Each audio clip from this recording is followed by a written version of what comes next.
Бүгінде қала бойынша 10-нан астам салт-атты тәртіп сақшысы бар. Олар жаз шығысымен күнделікті саяжайлар аумағын күзетеді. Кавалериялық взвод облыста осыдан 11 жыл бұрын құрылған болатын. Қазір қылмыспен күресте өз өміршеңдігін көрсетіп отыр. Айталық, биыл саяжай маусымы басталғалы біршама қылмыстың беті ашылып, 100-ден астам әкімшілік хаттама толтырылған. Ал қысқы мерзімдегі уақыттарын полицейлер тиімді пайдалануға тырысады. Мысалы, бүгін нөмірі 13-ші мектеп-интернат оқушыларына ат үстінде еркін жүруді үйретуде. Балаларды оңалтуға бағытталған бұл шара жазғы демалыс басталғанша жалғасын таппақ. Бүгін біздің акциямыз 27 қазаннан 29 қазанға жүріп жатыр.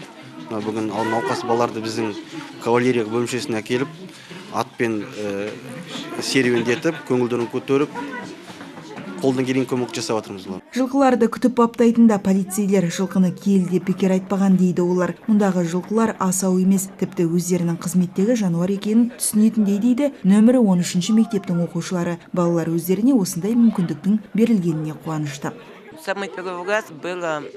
Мен жылқыға ең алғаш отырған кезде аздап қорықтым, ал қазір мүлдем қорықпаймын. Өз-өзіме сенімдімін, жиі келіп тұрамыз. Ат үстінде жүру емдейтіндей көрінеді. Жалпы өзім жылқыларды жақсы көремін.